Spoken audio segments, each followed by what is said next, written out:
एक अपना पक्का मकान हर आदमी का सपना होता है। हर आदमी चाहता है कि एक एज के बाद एक मकान उसके लिए हो, एक ऐसा रेसिडेंस जहां वो अपनी फैमिली के साथ रह सकता हो। बहुत सारी गवर्नमेंट स्कीम्स चल रही हैं, बहुत सारी चीज़ों के बारे में बात भी हुई इस बारे में।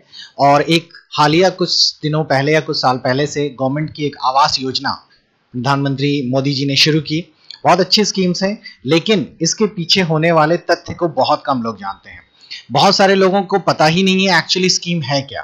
बहुत सारे लोगों को तो बस इंटरनेट पे फॉर्म आ गया है और कैफे से उन्होंने फॉर्म भरा दिया और सबके दिमाग में ये चलता है कि अगर फॉर्म में उनका नाम बाय लकली सिलेक्ट हो गया तो गवर्नमेंट की तरफ से उनको रहने का मकान मिल जाएगा। लेकिन ऐसा नहीं है। अगर आप आवासीय योजना के बारे में सही जानना चाहते हैं, और एक चीज और बता दें, इससे जुड़े हुए काफी सारे स्कैम भी खुल रहे हैं।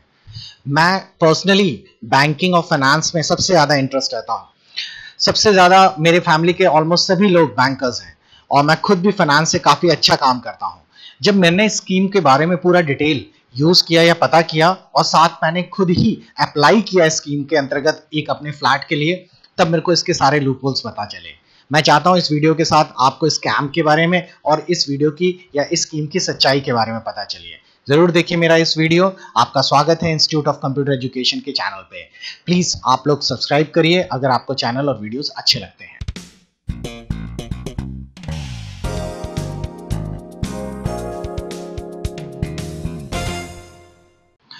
फ्रेंड्स, इस योजना के बारे में बताने के पहले मैं आपको एक एडवर्टीजमेंट दिखाता हूं जो आजकल न्यूज़पेपर्स में इस तरीके के काफ़ी सारे हैं। आप लोगों को अलग अलग बिल्डर्स की तरफ से एक एडवर्टीजमेंट मिलेगा अपने न्यूज़पेपर्स में। जैसे अभी आप देख रहे होंगे, ये एक astral Silvassa township private limited का एक एडवर्टीजमेंट है जिसमें साफ साफ मेंशन किया उन्होंने कि प्रधानमंत्री आवास योजना के अंतर्गत पंजीकरण कराएं, और उन्होंने पूरा डिटेल दिया है कि उनके यहाँ ये सुविधाएं मिलेंगी, ये सारी चीज़ें हैं। बुकिंग के अमाउंट सिर्फ 11,000 रुपये से आपका फ्लैट बुक हो जाएगा। और उसके बाद फिर इन्होंने जो मेन चीज़ है वो यहाँ पे नीचे लिख रखी है कि इस योजना के अंतर्गत आपको 2 टावर्स मिलेंगे। एक में 325 वर्ग फीट का है जो कि 5,51,000 रुपये का पत्र पड़ेगा आपको, रजिस्ट्री शुल्क एक्स्ट्रा देनी पड़ेगी, और दूसरा है 465 रुपीज़ का।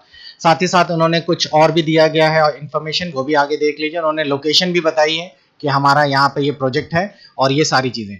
अब दिमाग में आदमी के आ जाता है कि ये गवर्नमेंट स्कीम के अंतर्गत ये काम हो रहा है, क्योंकि उन्होंने बड़ा बड़ा मेंशन ही ये कर दिया है कि ये पंजीकरण जो हो रहा है प्रधानमंत्री आवासीय योजना के अंतर्गत आ रहा है। अब यहाँ पे लोगों के दिमाग में चलता है कि अरे ये तो गवर्नमेंट का पार्ट ले रहे हैं, यानी कि गवर्नमेंट स्कीम्स फॉलो कर रहे हैं, इट मीन्स कि ये सब कुछ रियल होगा। अब आपको इसके पीछे का सीन बताते हैं। एक्चुअली ये सारी चीजें नहीं है। और एक एडवर्टीजमेंट मैं आपको और दिखाना चाहूंगा जो गवर्नमेंट की तरफ से निकला है। ये रहा, गवर्नमेंट ने यहाँ पे सारा ये राज्य नागरिक विकास अधिकरण की तरफ से निकला था, सूडा जिसे कहते हैं। इन्होंने साफ साफ मेंशन कर दिया गया है कि कोई भी प्रधानमंत्री आवासीय योजना जो होती है वो ऑफलाइन और ऑनलाइन किसी भी सर्वे या किसी भी तरीके का किसी भी प्राइवेट बिल्डर्स या गवर्नमेंट बिल्डर्स या किसी भी तरीके से कहीं पे भी कोई भी अधिकृत नहीं मानी जाएगी, क्योंकि गवर्नमेंट ने कभी किसी भी प्राइवेट बिल्डर या कहीं पे भी किसी के साथ कोई टाई अप नहीं किया है कि आप कोई प्रधानमंत्री आवासीय योजना बनाकर या उसके मकान आप लोग बनाइए और उसके अंतर्गत आप उसे सोल्ड आउट करिए। तो ये पूरी तरीके से फेक है। आप लोगों को इस तरह के एडवर्टीजमेंट पे ध्यान नहीं देना है। अगर कोई बिल्डर्स इस तरह का एडवर्टीजमेंट करके अपने मकान या अपने फ्लैट्स बेच रहा है तो पूरी तरीके से गैर कानूनी है। अब चलिए स्कीम के बारे में पहले मैं आपको बता दूं ताकि ये डाउट्स क्लियर हो जाएं। मेरे साथ में भी, क्योंकि मेरे पास भी सीएससी सेंटर है गवर्नमेंट का, तो मेरे पास बहुत सारे लोग आते हैं कि सर ये गवर्नमेंट का ये जो आवास योजना फॉर्म है इसको भर दीजिए। लेकिन एक्चुअली मैं आपको बता देता हूं कि कभी भी किसी कैफे या किसी से भी जाकर आप ये फॉर्म्स भरवाने का क्या मतलब होता है। पहली चीज तो आप लोग ये समझ लीजिए कि ये जो अब स्कीम क्या है पहले वो समझ लीजिए। गवर्नमेंट ने जो स्कीम निकाली है आवास योजना, इस आवास योजना के अंतर्गत 4 अलग अलग कैटेगरीज हैं। एक है स्लम रीडेवलपमेंट, एक क्रेडिट लिंक सब्सिडी है, एक पार्टनरशिप में अफोर्डेबल मकान के लिए, और एक बेनिफिशरीज के लिए है। अब सबसे पहली चीज जो आम आदमी कर रहा है वो स्कीम में जाके सीधा अप्लाई करता है और अप्लाई करने के बाद कैफे में जाकर एक ये सिंपल सा फॉर्म भरवा दिया जाता है। आप देख रहे होंगे कुछ ऐसा ही फॉर्म है कि मैंने अपना फॉर्म यहाँ से आवासीय योजना का खोल रखा है और इसमें सिंपल सा ये फॉर्म भरना है और फॉर्म भरने के बाद आप लोगों को सारा कुछ प्रिंट करके निकाल के दे दिया गया और 60-70 रुपए आपसे ले लिए जाते हैं कि और आपके दिमाग में ये चलता है कि हाँ हमारा आवासीय योजना का फॉर्म भर गया है, अब इन केस कभी लॉटरी में हमारा नाम आ जाएगा तो गवर्नमेंट की तरफ से हमें एक मकान रहने को मिलेगा। नहीं, ऐसा नहीं है। अब इसका पूरा सही तथ्य समझिए क्या है ये।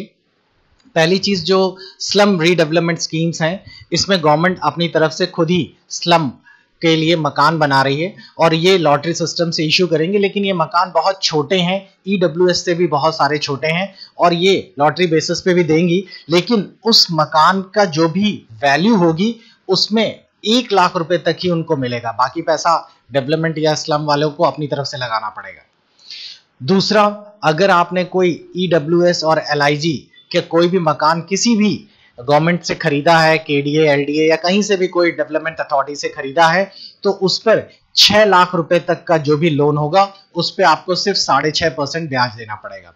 आपको बता दें नॉर्मल जो लोन है वो आप लोगों का 8.3% के आसपास है आज की डेट में, लेकिन उस 8.3% के लोन में आपको सिर्फ, मान लीजिए आपने 10 लाख का लोन लिया है, 10 लाख में जो 6 लाख रुपए की अमाउंट है उस पर सिर्फ 6.5% देना पड़ेगा और बाकी जो 4 लाख रुपए एक्स्ट्रा है उन पर गवर्नमेंट की जो नॉर्मल स्कीम्स रेट्स हैं 8.3% वो देना पड़ेगा। दूसरा, गवर्नमेंट ने एक और चीज रखी है कि जो भी प्राइवेट बिल्डर्स हैं जो कि फ्लैट्स बनाते हैं और पब्लिक के लिए सेक्टर्स पे काम करते हैं, उनको दे दिया है कि वो लोग भी इस स्कीम का फायदा उठा सकते हैं। लेकिन अब यहाँ पे चालसाजी करते हैं प्राइवेट बिल्डर्स, वो अपने एडवर्टीजमेंट में ही शो कर देते हैं कि हमारे यहाँ के फ्लैट्स प्रधानमंत्री आवासीय योजना के अंतर्गत बनाए जा रहे हैं। नहीं, इसकी सीन क्या है वो मैं अभी आपको अलग से बता रहा हूँ।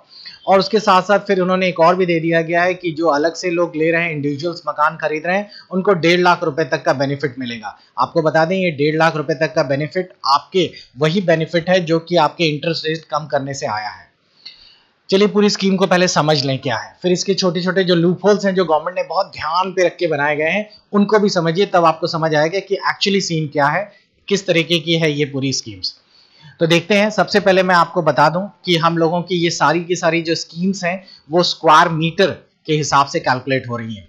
तो आप अपने दिमाग में स्क्वायर मीटर स्क्वायर फीट में कन्वर्ट करने का एक सिंपल सा फॉर्मूला है, आप गूगल पे टाइप कर दीजिए तो आपके सामने ये एक सिंपल सा फॉर्मूला आ जाएगा कि आपका अगर 1 स्क्वायर मीटर है तो 10 फीट स्क्वायर फीट के बराबर अप्रॉक्सीमेट 10.5 के आसपास रहता है। अब चलिए पहले स्कीम को समझें। स्कीम्स जो है वो 3 कैटेगरीज में डिवाइड की गई है। अब ये मैं आपको एचडीएफसी बैंक की साइट से बता रहा हूँ, आप लोग देखिए ये कैसा है। पहली है ईडब्ल्यूएस एंड एलआईजी, दूसरा है MIG1 और तीसरा है MIG2। अब पहली चीज, इस स्कीम को पहले तो अपने दिमाग में ये समझ लीजिए कि इस स्कीम के लिए कोई फॉर्म भरने की जरूरत नहीं है। हाँ, मैं फिर से कह रहा हूँ, कोई फॉर्म भरने की जरूरत नहीं है। आप अगर इनके नॉर्म्स के अंतर्गत आते हैं तो ऑटोमेटिकली ये स्कीम आपके लिए एप्लीकेबल होगी। आपको बैंक इतने की सब्सिडी देगा ही देगा। बस आपको करना क्या है, पहले तो स्कीम समझिए।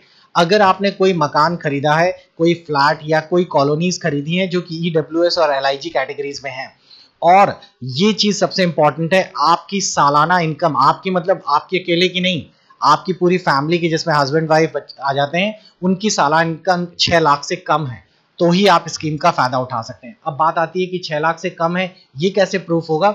उसके लिए सिंपल सा है, आपके आईटीआर को ध्यान रखा जाएगा। अगर आपका आईटीआर 6 लाख से कम का भरा गया है तभी आप स्कीम का फायदा उठा पाएंगे। दूसरी चीज, आप लोग स्कीम में तभी आप लोग निवेश कर सकते हैं जब आप लोगों का जो एरिया जिस पर आप लोग खरीद रहे हैं, जो फ्लैट, वो 60 स्क्वायर मीटर से कम होना चाहिए। ये कारपेट एरिया है। कारपेट एरिया का मतलब मैं आपको पहले बता दूं, ये वो एरिया होता है जिसमें कि आपके बाहर का एरिया जैसे कॉरिडोर्स हो गया या बाहर का जीना बरांडा हो गया, इनको नहीं गिना जाता, वॉल्स हटा दिए जाते हैं और अंदर का जो रूम्स का एरिया है वो स्क्वायर मीटर में 60 स्क्वायर मीटर से कम होना चाहिए। दूसरी चीज, इस स्कीम के अंतर्गत 6 लाख तक का ही लोन पर बेनिफिट है। मैंने जैसे बताया, अगर आपने 10 लाख का लोन ले रखा है तो 10 लाख में आपको पूरा बेनिफिट नहीं मिलेगा। 10 में 6 लाख तक का आपको 6.5% का रेट ऑफ इंटरेस्ट से देना पड़ेगा और बाकी जो है वो आपको नॉर्मल रेट ऑफ इंटरेस्ट जो कि 8.3% के आसपास है वो आपको देना पड़ेगा। इस हिसाब से अगर आप कैलकुलेट करेंगे तो ऑलमोस्ट जो इंटरेस्ट में आपको बेनिफिट मिलेगा वो लगभग 2.6% का या 2.6 लाख का बेनिफिट मिलेगा। और एक सबसे इंपॉर्टेंट चीज, इसमें विमेन ओनरशिप होनी जरूरी है, यानी कि जो मकान आप लोग ले रहे हैं वो लेडीज के नाम से ही होना चाहिए। दूसरी कैटेगरीज में जो आते हैं, अब इस चीज का ध्यान रखिएगा, बहुत सारे लोगों ने फॉर्म जो है वो जेंट्स के नाम से भर दिया है, तो जेंट्स के नाम से तो फॉर्म भरना ही नहीं है। पहली चीज, फॉर्म भरने का कोई मतलब ही नहीं है, क्योंकि इस स्कीम में अगर आप लोगों ने कोई बाहर से फ्लैट खरीद रहे हैं और उसका कारपेट एरिया इससे बड़ा है, ये 60 स्क्वायर मीटर बहुत छोटा सा एरिया होता है, लेकिन भाई जो वीकर्स हैं, जो एक तरह से जो पुअर पीपल हैं, तो उनके लिए काफी है ये ईडब्ल्यूएस कॉलोनीज, तो उनके लिए तो ये सूट करता है। लेकिन बात फिर से वही आ जाती है कि वो अपने विमेंस के नाम से ही ये रजिस्ट्री कराएं या मकान को अपने विमेंस के नाम से ही बुक कराएं। दूसरी चीज है, अगर आप MIG 1 कैटेगरीज में बिलोंग करते हैं तो MIG 1 कैटेगरीज में आपकी जो सालाना इनकम है वो 6 लाख से 12 लाख के ऊपर होनी चाहिए। अब सालाना इनकम 6 से 12 लाख ऊपर होनी चाहिए, और जो मकान या फ्लैट या जो भी कुछ आप जिसके लिए ये स्कीम अप्लाई कर रहे हैं उसका कारपेट एरिया 90 स्क्वायर मीटर से ऊपर नहीं होना चाहिए। अगर आप इस कैटेगरीज में आते हैं तो आपको 9 लाख रुपए तक सब्सिडी मिलेगी, इंटरेस्ट रेट से 4% लगेगा, और इस हिसाब से आपको इतना ब्याज पर फायदा मिलेगा। सेम MIG 2 वालों के लिए 12 लाख से 18 लाख के बीच में आपकी सालाना इनकम होनी चाहिए, और आपका जो फ्लैट जिसे आप बुक कर रहे हैं या प्लॉट या मकान जो आप खरीद रहे हैं उसका कारपेट एरिया 110 स्क्वायर मीटर से ज्यादा नहीं होना चाहिए। इस केस में आपको सब्सिडी जो कैलकुलेट की जाएगी, लोन की मैक्सिमम इतनी होगी जो इतने % पर होगी, और 2.3 लाख का आपको बेनिफिट मिलेगा। इसके लिए ओनरशिप कोई मैंडेटरी नहीं है। अब यहाँ पर जो लूपहोल है वो बस यही है, कारपेट एरिया। लोग इस पर ध्यान नहीं दे रहे। कारपेट एरिया, पहली चीज तो एक नॉर्मल आदमी मान लीजिए कि पहले तो 12 लाख कमाई करने वाले जो हैं वो बहुत कम है, बिकॉज 1 लाख रुपए पर मंथ कमाने वाले लोग इसका बेनिफिट क्यों लेंगे। अगर 1 लाख पर मंथ कमाता है जो आदमी, वो इतना छोटा मकान क्यों लेगा। पहली चीज 110 स्क्वायर मीटर। आप लोगों को मैं एक एग्जांपल भी दिखा देता हूं, ये हमारे कानपुर के केडीए के फ्लैट्स हैं, जो कानपुर सिग्नेचर, मैं केडीए की साइट से ही डाउनलोड करके आपको दिखा रहा हूं। इन्होंने देखिए केडीए के एक छोटे से फ्लैट्स को दिखाया है इनका ये बुकलेट में, कि अगर 2 BHK का फ्लैट आप इनके यहाँ बुक करते हैं तो 2 BHK का फ्लैट जो है वो कवर्ड एरिया है 103। कवर्ड एरिया में आपका कारपेट एरिया और छोटा हो जाता है। अब कवर्ड एरिया में इनकी फ्लैट की कीमत है 46 लाख रुपीज। अब ये 46 लाख रुपीस में 103 वर्ग मीटर का आपको फ्लैट दे रहे हैं। अब अगर आप लोग इसे चेक करें तो 103 वर्ग मीटर का मतलब, अगर मैं आप स्कीम में दिखाऊं तो 103 वर्ग मीटर का मतलब वो इस कैटेगरी में बिलोंग करते हैं। अब 12 लाख के ऊपर कमाने वाला, सोचने वाली बात है, वो इतना छोटा फ्लैट 2 BHK में क्यों रहेगा। दूसरी चीज, अगर 128 वर्ग मीटर वाला लेते हैं तो वो 58 लाख का पड़ेगा प्लॉट, और वो 3 BHK का होगा। अब फिर ये कैटेगरीज में तो 12 लाख वाले आते ही नहीं है, क्योंकि वो एरिया बड़ा हो गया। तो ये तो इनके लिए बेकार ही है स्कीम्स। ये हाँ उनके लिए अच्छी है जो कि मुंबई जैसी महंगी सिटीज में रहते हैं, जहां छोटे छोटे फ्लैट्स भी 70-80 स्क्वायर मीटर वाले भी आपको 25-25, 40-40 लाख के मिलते हैं। सेकंड कैटेगरीज में भी वही प्रॉब्लम्स आ रही है कि जो 6 लाख रुपए अगर साल की फैमिली कमा रही है तो उसके लिए भी वही प्रॉब्लम हो जाएगी। और इस स्कीम के अंतर्गत अगर आप लेते हैं तो आपके लिए पॉसिबल है। अब प्रॉब्लम ये है कि ये स्लम्स को ध्यान पे रखते बनाई गई है, EWS एंड LIG, यानी छोटे आय सोर्स वालों के लिए है इनकी। तो अगर आपके पास कोई गवर्नमेंट जॉब है या आपकी सोर्स ऑफ इनकम बड़ी है और आप अगर बड़ा मकान सोच रहे हैं तो ये स्कीम्स किसी लायक से आपके काम की नहीं है। बड़े मकान का मतलब है आप 60 स्क्वायर मीटर से ऊपर, अगर मैं इसे कन्वर्ट करूं 60 स्क्वायर मीटर का मतलब 645 स्क्वायर फीट से ऊपर का मकान है अगर आपका, तो ये आपके लिए स्कीम कोई मतलब नहीं रखती, क्योंकि आप इस कैटेगरीज में आते ही नहीं है। स्कीम्स के अंदर कुछ हिडन चीजें हैं वो भी आपको बता दें। स्कीम के अंदर जो पहली हिडन चीजें वो ये हैं कि आपके घर में किसी भी आदमी के पास पक्का मकान नहीं होना चाहिए पहले से, around the part of the India कहीं पर भी। तो ये चीज ध्यान रखिएगा। आप लोग हस्बैंड अगर मैरिड हैं तो दोनों मिलाकर इसका बेनिफिट उठा पाएंगे, ये नहीं कि हस्बैंड अलग और वाइफ अलग। दूसरी चीज एक और जो सबसे इंपॉर्टेंट है वो ये कि आप जब स्कीम को अंतर्गत अप्लाई करेंगे तो आपको आधार कार्ड, पैन कार्ड ये जरूरी होगा। आधार कार्ड के अंतर्गत आप लोग एक बार ही अप्लाई कर सकते हैं। दूसरा, स्कीम के अंतर्गत मैक्सिमम लोनिंग टेन्योर जो है वो 20 इयर्स का है, 20 साल से ज्यादा का आप नहीं ले सकते लोन। वैसे ये सफिशिएंट टाइम होता है लोन को अदा करने के लिए, और अगर लोन कम पीरियड का है तो आप उसके अंतर्गत अप्लाई कर सकते हैं। तो आप लोग देख रहे होंगे कि इस स्कीम के अंदर काफी कुछ हिडन है, लोगों को इसका क्लियर कट आइडिया ही नहीं है। तो आपको बता दें, कभी भी आप लोग ये स्कीम्स जो यूज करने जा रहे हैं, इस स्कीम्स में आप लोग नॉर्मल, पहली चीज, किसी भी बिल्डर्स के जो आप लोगों को जो एडवर्टीजमेंट दिखाई दे रहे हैं उनके अंतर्गत आप ये एडवर्टीजमेंट का बेनिफिट ना लीजिए। कोई ऐसा एडवर्टीजमेंट नहीं है, कोई गवर्नमेंट या किसी भी प्राइवेट बिल्डर के साथ कोई ऐसा टाई अप नहीं कर रखा है।